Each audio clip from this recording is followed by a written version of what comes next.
Buenas tardes a todos aquellos participantes que nos ven desde el en vivo de YouTube. Yo soy Sofía Gallegos Jiménez, oficial local del Comité Permanente de Publicaciones Médicas, y conmigo me acompaña Andrea Nieves, que es la oficial local del Comité de Salud Pública, y está Paulina Onofre Villa, que es la oficial local del Comité de Nutrición Humana.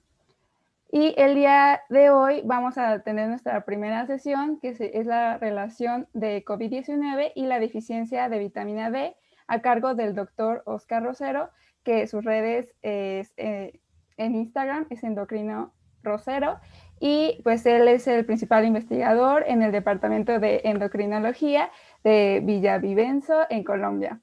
Entonces dejo de compartir, doctor, para que usted empiece. Vale, muchísimas gracias a todos por su atención, muchísimas gracias por compartir con nosotros hoy este espacio tan interesante. Y pues bueno, vamos a entrar en materia hablando de este tema que nos ha conmocionado, que nos ha llamado mucho la atención. Y quiero ponerlos en el contexto, no específicamente de COVID, sino de esta publicación que apareció a finales del año pasado y se las recomiendo como material de lectura.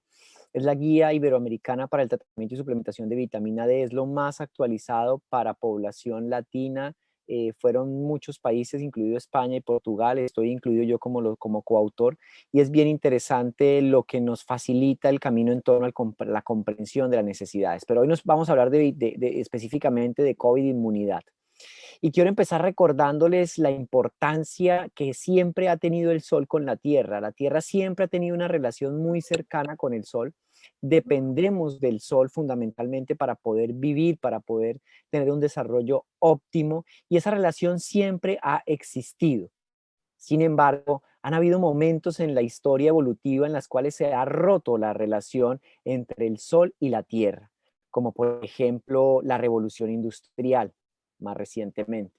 Recuerden que en el momento de la revolución industrial empezó la quema de combustibles fósiles para mover las máquinas, y específicamente en el Reino Unido esta gran cantidad de material particulado empezó a colmar la atmósfera, y al colmar la atmósfera, por supuesto, se obstruyó el paso de la luz solar y empezaron a aparecer enfermedades como el raquitismo, y encontraron que evidentemente los niños del campo no sufrían de esta enfermedad y que quizás sea un factor protector en el sol, de tal forma que se crearon hospitales para tener espacios para tratar a los niños con baños de sol.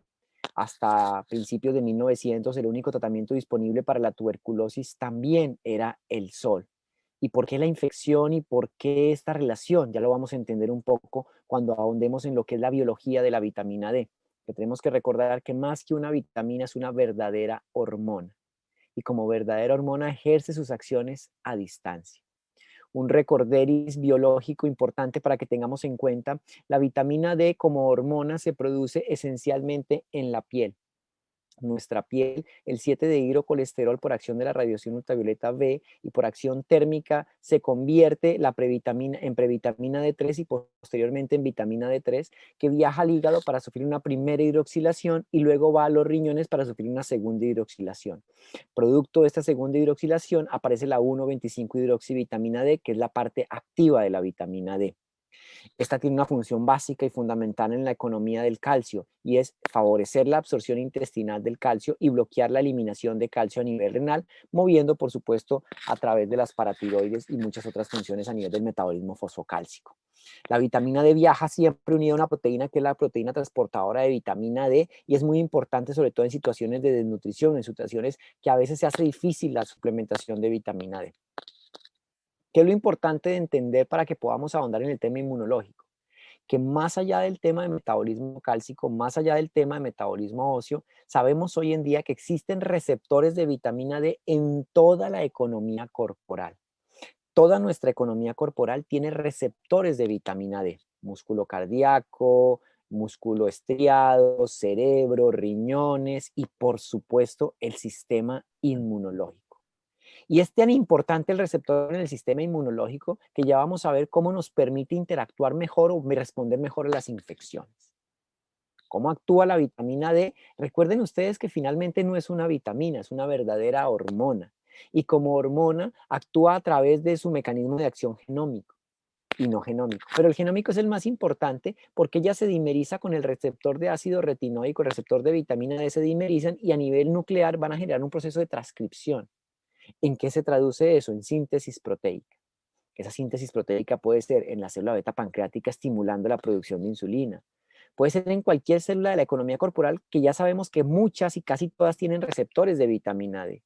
Entonces, este mecanismo de acción genómico es responsable en parte de muchas de las acciones pleiotrópicas de la vitamina D, incluidas las acciones, por supuesto, inmunológicas. Y desde el punto de vista inmunológico sí que es muy importante, porque la vitamina D cumple una función inmunomoduladora.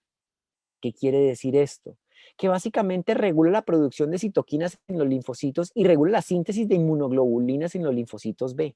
Es decir, citoquinas en linfocitos T y inmunoglobulinas en los linfocitos B. Pero también es muy importante porque no solamente actúa sobre los linfocitos, sino también sobre los macrófagos, estimulando la acción de los macrófagos. Pero también tiene otras funciones genómicas importantes, por ejemplo, en el cáncer, proliferación de las células malignas en cáncer de próstata y cáncer de colon. Pero también en el páncreas con secreción insulínica y respuesta, por supuesto, en el control glicémico. Y desde luego que a través del receptor de ácido araquidónico a nivel renal con disminución de la producción de renina y control de la presión arterial. Entonces vemos cómo claramente la vitamina D no es una vitamina, sino que es una hormona con acciones necesarias e indispensables en la economía corporal. Metámonos un poquito más en la inmunidad. Los linfocitos T inactivos no tienen receptores de vitamina D, pero cuando ellos se activan, automáticamente expresan receptores de vitamina D. Y esos receptores de vitamina D interactúan con la porción activa, que es la 1,25-hidroxivitamina D. ¿Con qué función? Estimular la proliferación y asimismo modular la producción de interferón e interleuquinas. Es clave y crítico este punto de activación de linfocitos T con expresión de receptores de vitamina D para modular la respuesta inmunológica. Quiero que quede en la cabeza ese concepto de modular la respuesta inmunológica. Los linfocitos B inactivos tampoco tienen receptores, pero cuando se activan expresan receptores y van a generar modulación o una respuesta correcta en cuanto a la producción de inmunoglobulina. Este punto es crítico en la respuesta inflamatoria a infecciones virales como por ejemplo el COVID. Pero no solamente eso, sino que también el epitelio respiratorio, esto que sí que es bien importante, el epitelio respiratorio tiene receptores de vitamina D y tiene 1 alfa hidroxilasa para hidroxilar la vitamina D en ese epitelio respiratorio. Es así como a nivel del epitelio y los macrófagos existe la producción de unas sustancias muy importantes como las catelicilinas y las defensinas, importantes en la respuesta inmunológica inicial. Otro dato importante en torno a la vitamina D es que favorece la unión de las células a nivel del epitelio, favorece la integridad de esas células, de la unión, junto con otra sustancia, una proteína que es muy importante y que a veces dejamos de lado y que casi no se ha estudiado en el punto de vista inmunológico, pero que a mí me parece que es fundamental y es el colágeno. Resulta que con los niveles bajos de colágeno se produce una pérdida de la unión a nivel del epitelio, a nivel respiratorio, y esa pérdida de unión celular pues va a traer más facilidad a la entrada de agentes patógenos externos. Entonces vemos cómo la vitamina D no solamente actúa a nivel linfocito T, linfocito B, modulándola, sino también a nivel del epitelio, garantizando la producción de sustancias importantísimas en el mecanismo de defensa, catecolicinas, defensinas e interferón. ¿Qué es lo que está pasando fundamentalmente cuando tenemos infección por COVID? Tenemos una tormenta de citoquinas. ¿Qué quiere decir eso? Que cuando llega el virus, nuestro cuerpo reacciona y reacciona de una forma crítica exponencialmente gigante, y esa respuesta de citoquinas exponencialmente gigante es la responsable de la mayor parte de complicaciones derivadas de la infección por el COVID. Porque la complicación, la mortalidad por COVID se da por la respuesta inmunológica del hospedero al virus. Problema a nivel respiratorio, falla orgánica múltiple derivada de esa tormenta de citoquinas. ¿Y qué es lo que queremos hacer cuando un paciente llega a cuidado intensivo, está complicado por COVID? Pasar de una tormenta de citoquinas a un día de calma, a un día de sol. Y en ese paso de transición de una tormenta de citoquinas a un día de calma, sí que es importante la vitamina D, porque como les mencionaba, a nivel de los macrófagos va a estimular, y los monocitos va a estimular la proliferación. A nivel de las células linfocitos T de memoria, pues va a bajar la citotoxicidad y va a bajar la respuesta inmunológica. Miren ustedes lo importante que es disminuir, y ojo con eso que les decía, compensar o bajar un poco la respuesta inmunológica. baja la tasa de proliferación, baja la relación CD4-CD8, baja la interleuquina 2, la interleuquina 17 y factor de necrosis tumoral. Y en las células beta de la misma forma va a bajar las inmunoglobulinas, de tal forma que modulan la respuesta inmunológica, tanto en TH1 como en TH2. Es muy importante esta respuesta de una tormenta de citoquinas a un día de calma a la hora de expresar un sistema inmunológico que quiero modularlo, y para eso la vitamina D es fundamental. Hasta aquí la cosa suena bien, ¿no? O sea, como que sí, es muy bonito y la vitamina, pero ¿qué evidencia hay al momento de la efectividad de la, ojo, suplementación de vitamina D para infecciones virales como por ejemplo el COVID? Quiero remitirme un poquito atrás, y esto fue antes del COVID, fue para el año 2017, un metaanálisis muy bien hecho, muy interesante, en donde se utilizaban infecciones de tracto respiratorio agudo y se evaluaban varios tipos de poblaciones, y que encontraron una estadísticamente significativa, una diferencia en cuanto a mantener niveles elevados de vitamina D y la proporción de experimentar infecciones respiratorias agudas. Bien interesante, con un NNT de 4. ¿Qué quiere decir esto? Que necesito tratar 4 pacientes para evitar una infección respiratoria aguda. Absolutamente novedoso y claramente evidente que sí vale la pena tener niveles de vitamina D altos. Pero ojo, porque aquí hay un asterisco. Ese NNT y ese resultado positivo en prevención de infecciones respiratorias agudas en suplementación se vio única y exclusivamente para pacientes con deficiencias verdaderas. Ahí empezamos a entender un poquito el punto de que ni mucho ni tan poco, pero sí lo justo, y es que los pacientes en deficiencia verdadera son aquellos que tienen vitamina D por debajo de 12.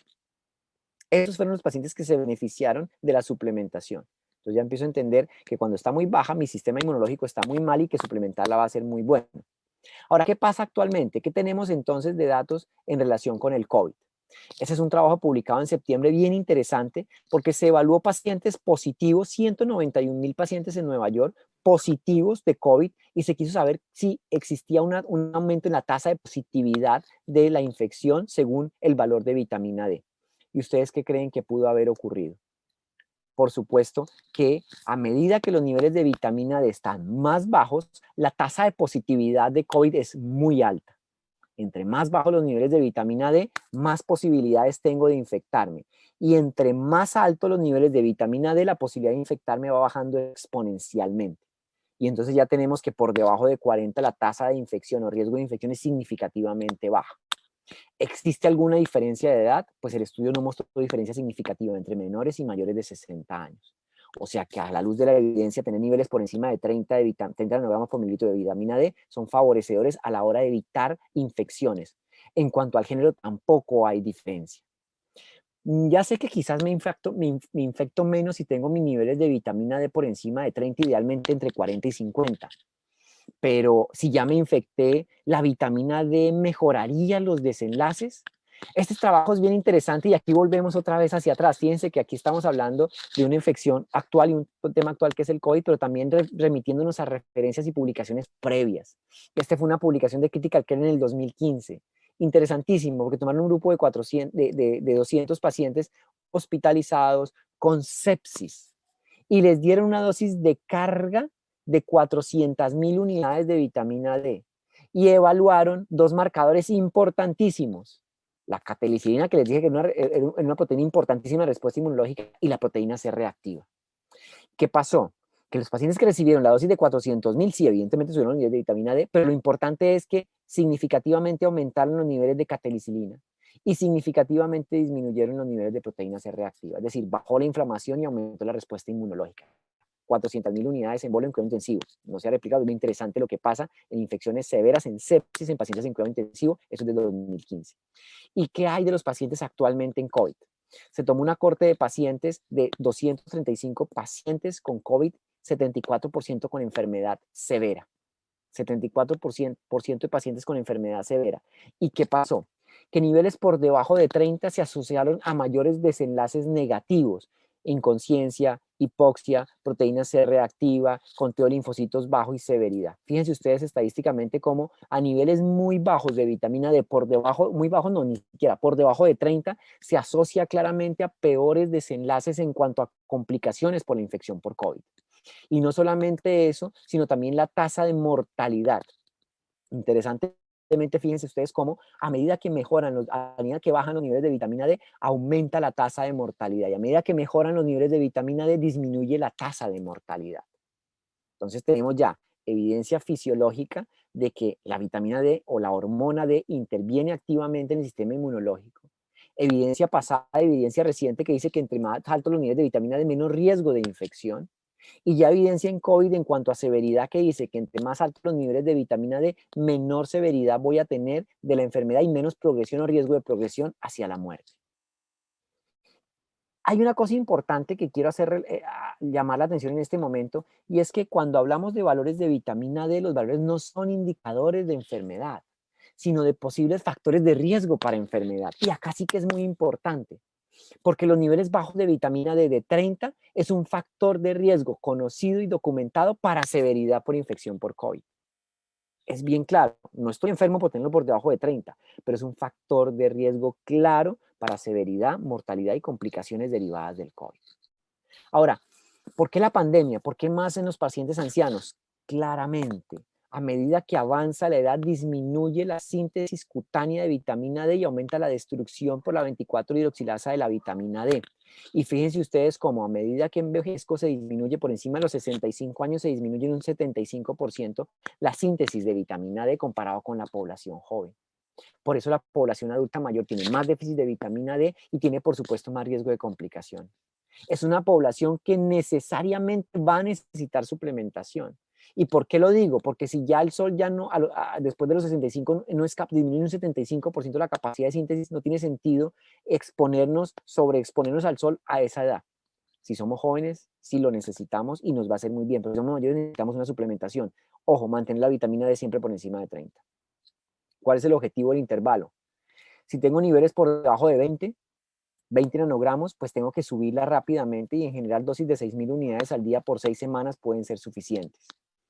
En general, en la población normal, que no tiene déficit marcados, con 2.000 unidades al día vamos a elevar la vitamina D entre 6 y 10 nanogramos y los estamos sacando de la zona de peligro. Es decir, entre 2.000 al día o 14.000 unidades a la semana estoy sacando a la población de la zona de riesgo. ¿Cuál debería ser nuestra vitamina D? Entre 40 y 50. Ese debería ser un valor en este momento considerado protector, sobre todo profesionales de la salud que están en exposición constante y población adulta mayor. Pero ojo, no puedo pasarme de 50. Los estudios demostraron que si sobredosifico la vitamina D en población adulta mayor, puedo incrementar el riesgo de caídas y puedo desbalancear la respuesta TH1 y TH2 en algunos estudios en pacientes asmáticos de hace mucho tiempo se evidenció. Entonces hay que tener mucho cuidado en no sobredosificar y usualmente con dosis de 2.000 o 6.000 unidades al día puede llegar a ser suficiente. Si estamos en factor de riesgo por ocupación, tenemos que subir la vitamina D, por lo menos 2.000 unidades al día y una buena exposición solar. Por supuesto que si siempre se habló que las vitaminas vienen de alimentos, ¿por qué la vitamina D no vendría de los alimentos? Como les dije al principio, no es una vitamina, es una hormona. Nuestro cuerpo la produce y el envejecimiento disminuye la producción de esta hormona. ¿Están los alimentos? Sí, claro, de fuentes animales y de fuentes vegetales. La vitamina D2 es de fuentes vegetales, la vitamina D3 es de fuentes animales.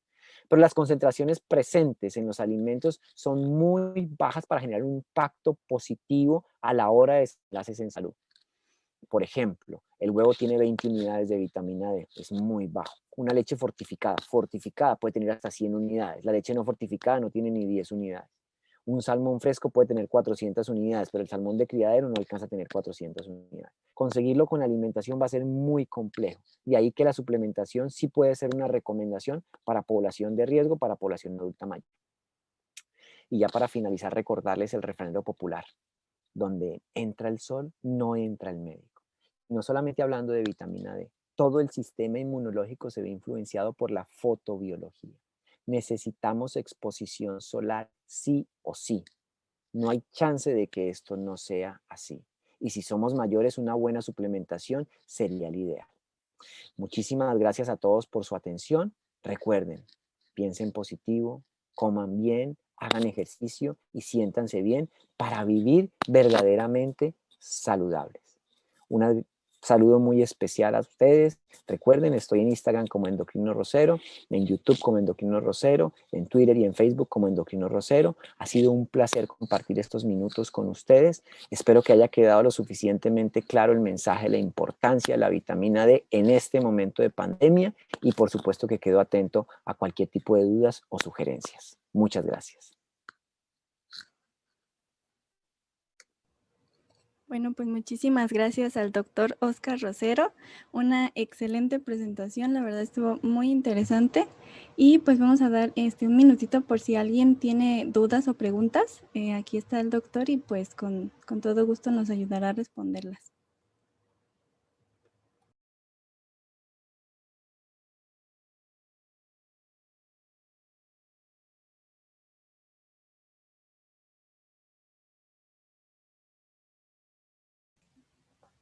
Doctor, yo sí tenía una pregunta.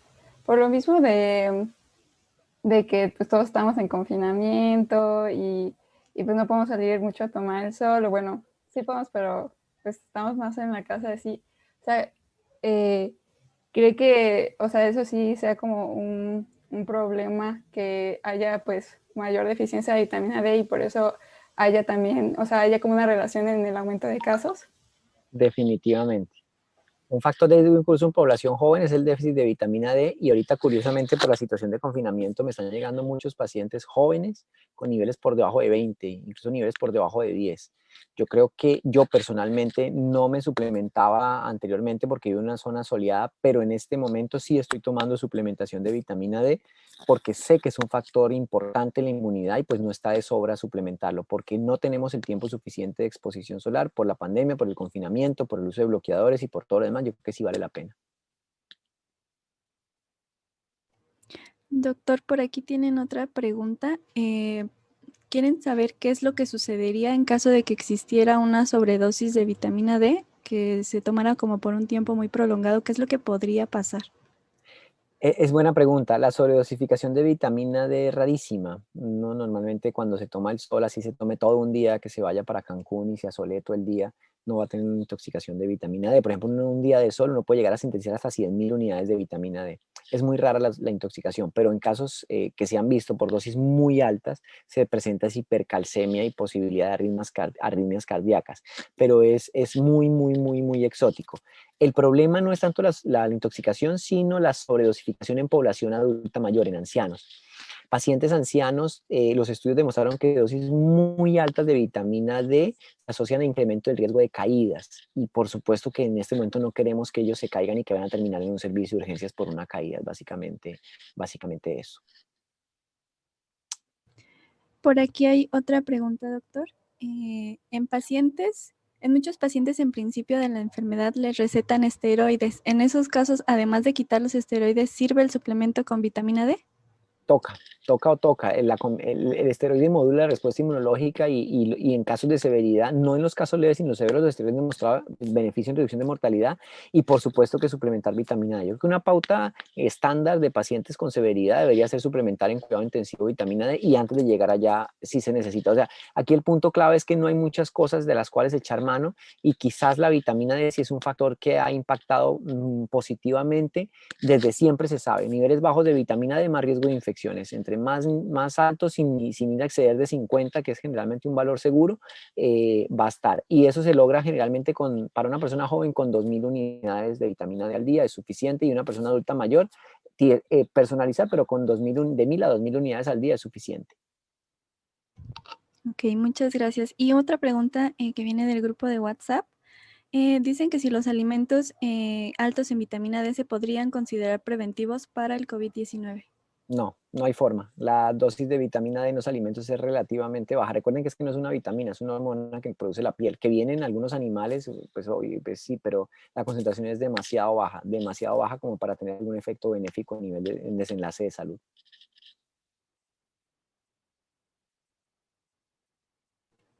Muy bien, pues al parecer creo que ya no hay más preguntas. Sí, ya llegó otra pregunta. En pacientes que se encuentran en estado crítico por el COVID, ¿una exposición solar aumentará su esperanza de vida? No hay estudios, no se han hecho esos estudios porque es muy difícil trasladar a un paciente de cuidado intensivo en ventilación al sol, pero lo que sí hicieron, por ejemplo, en España es que crearon dentro de los hospitales áreas de exposición solar para que los pacientes que estaban en proceso de recuperación tuvieran una adecuada exposición solar. Eso sí se está haciendo y sí vale la pena. Cuidado intensivo es muy difícil porque técnicamente es muy difícil llevarlos, pero en recuperación sí, y aconsejar a los pacientes que tomen el sol es una muy buena herramienta, independientemente si se suplementan o no se suplementan, se necesita, la relación con el sol no se puede perder. Ok, y tienen duda también, porque al parecer no sé si no escucharon, ¿cuál es la dosis ideal de vitamina D en caso de que se tenga que suplementar? En general, sin necesidad de hacer examen de laboratorio, una dosis de 1000 a 2000 unidades al día es suficiente sin necesidad de hacer exámenes de laboratorio. Es como una dosis que podemos tomar sin ningún problema. De 1000 a 2000 unidades al día es una dosis que estaría bien. Ok, me parece que ya no hay más preguntas. Me preguntan que si en todas las edades, doctor. Sí, sí, de 1000 a 2000 es la dosis que no necesita pruebas. Ya por encima de 2000 necesitaría hacer la prueba, pero para población general con 1000 o 2000 sin pruebas estaría bien. Otra pregunta, ¿las cápsulas de aceite de pescado son buena fuente de vitamina D? Más o menos en el aceite de hígado de bacalao, por cada 5 mililitros hay 125 unidades de vitamina D. Es muy poquito, muy poquito. El efecto benéfico se obtiene por encima de 1000. A esa dosis no alcanza. Bueno, al parecer creo que ya no hay más preguntas. Me parece que no. Pues muchísimas gracias, doctor, Vale, de verdad. muchachos, muchísimas gracias a ustedes por la atención y pues sigan con esa motivación y con esas ganas de aprender. Muchísimas agradecemos de nueva cuenta al doctor Oscar Rosero y queremos mencionarles, gracias también por su participación a los que están aquí el día de hoy. Queremos mencionarles el día de mañana sobre la charla que habrá. Esta será impartida por el licenciado Trujano. Hablará sobre la potencial alerta epidemiológica de deficiencia de vitamina D. Así que, pues de igual manera los esperamos. También les recordamos que será a partir de las 5. Entonces, pues esperamos que puedan participar y muchísimas gracias.